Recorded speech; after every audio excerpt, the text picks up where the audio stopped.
Hey y'all, thank y'all for showing interest in the video. If you like it, please like and subscribe. Have a great rest of the day. Hey y'all, just here checking in at Ramsours Mill right here.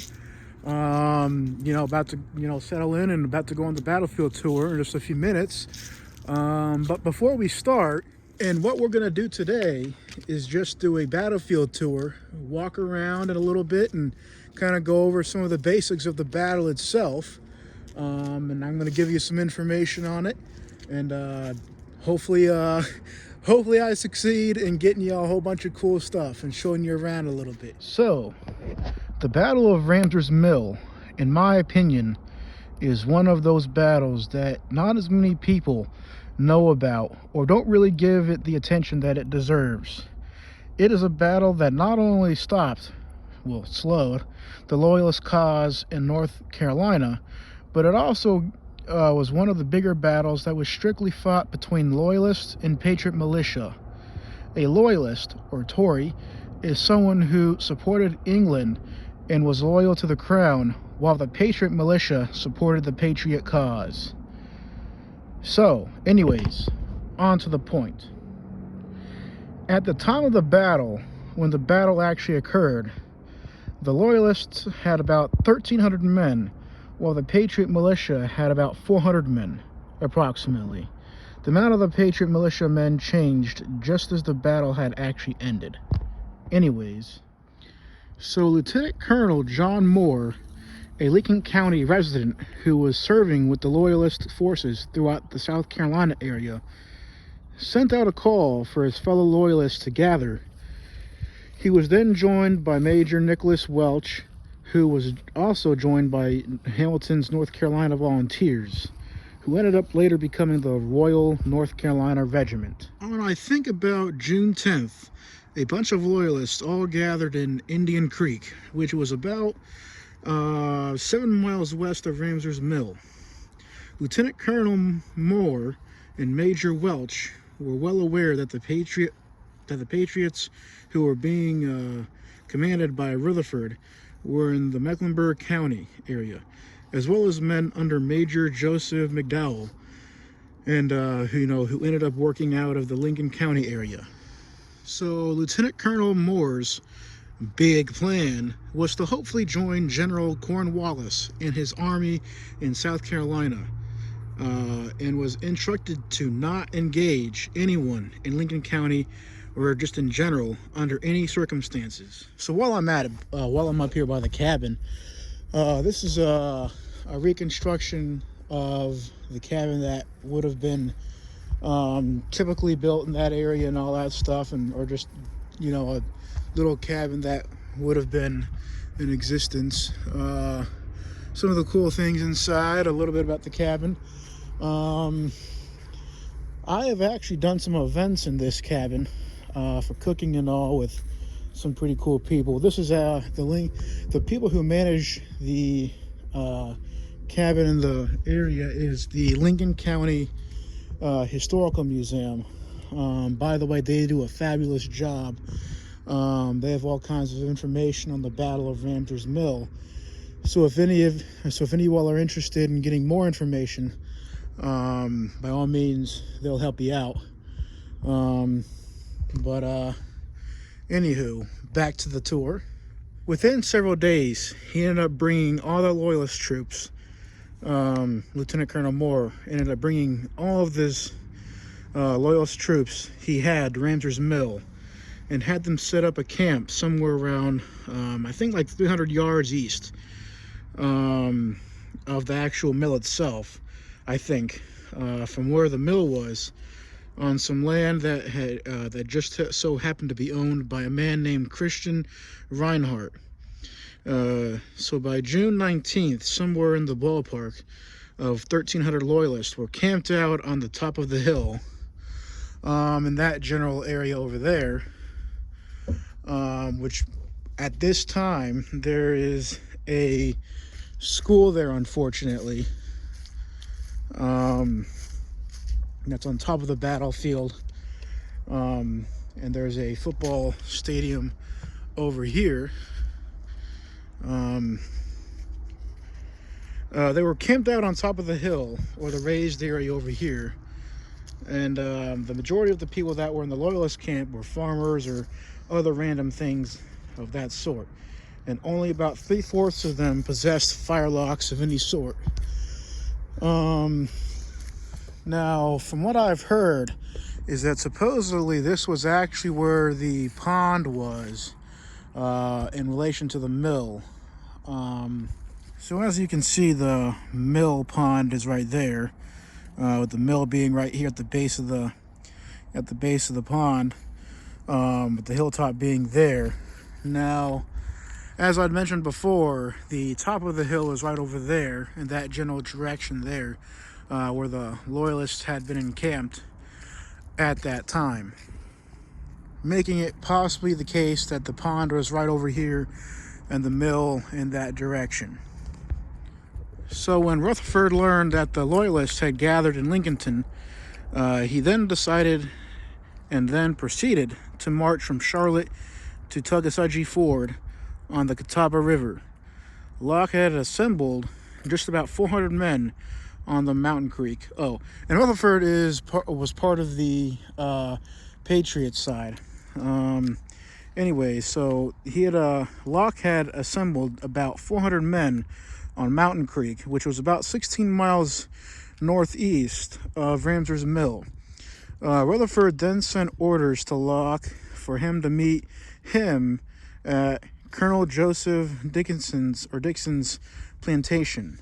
That was about 3 miles from Tuckasegee Ford, but for some reason Locke ended up not receiving that message, no matter if it was just timing or whatever.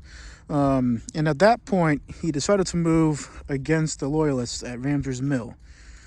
So late on June 19th, Locke's forces started the overnight march unnoticed. And so the story goes that on a foggy morning on June 20th of 1780, the Patriot captains McDowell as well as Captain Falls led their cavalry along the Tuckasegee Road in the direction of the Loyalist encampment, Ramsour's mill. A cool little tidbit of information. These are actually some millstones here that they would have used at that time. Pretty cool if you ask me. This is what they would have used to kind of grind everything up in sorts.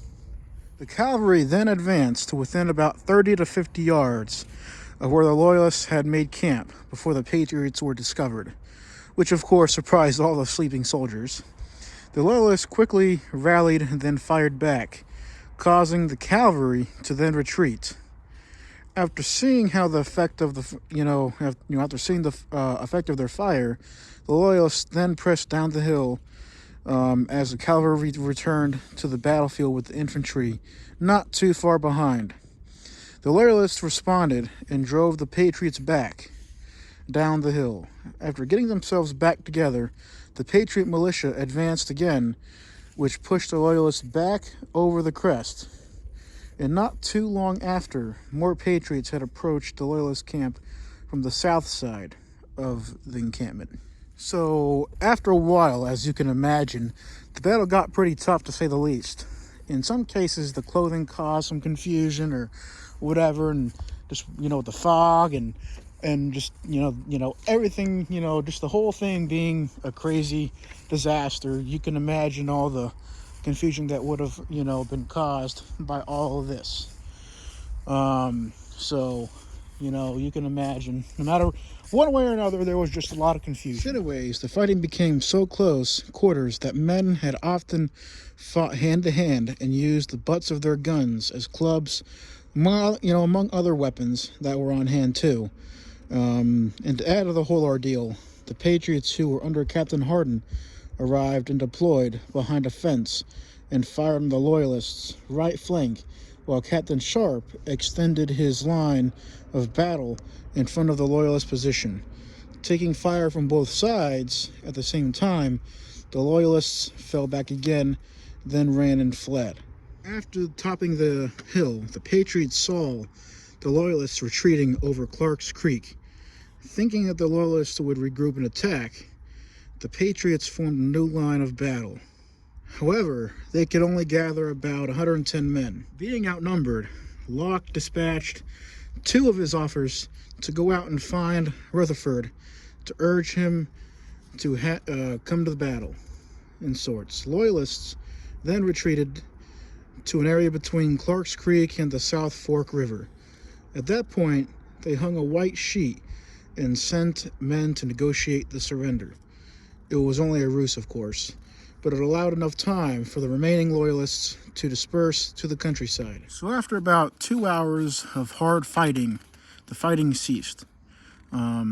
It stopped. And the fog then, of course, burned off, and the scene revealed a pretty disturbing scene.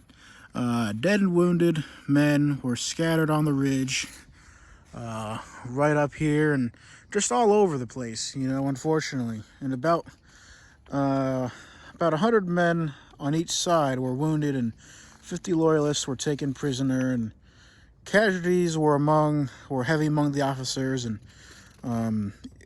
actually by the middle of the day, by midday, Rutherford's forces arrived and began helping the wounded and burying the dead. The bodies of some of the men were actually returned to their homes for their families to bury, but just about maybe 70 men from both sides were unfortunately unidentified, but were respectfully buried in a long, deep trench on the west side of the hill. And despite the odds, about 400 Patriot militiamen had defeated about 1,300 Loyalists. And depending on how you look at it, it was either depending on if you were a Loyalist or the British or the Patriots, it was actually a huge turning point for the cause, because it definitely affected the British's strategy drastically, interestingly, because it put a damper on a lot of the Loyalist recruitment in North Carolina. Put a damper, slowed, whatever, stopped it, and was a pretty big cause for them to not have much support among the Loyalists in North Carolina. So anyways, this is where John Martin Shuford is buried right here. He was a Loyalist, and he ended up passing because of his wounds. I guess originally they had another headstone here, but had the family and Lincoln County Historical Society ended up replacing it with this monument right here, in commemoration of it.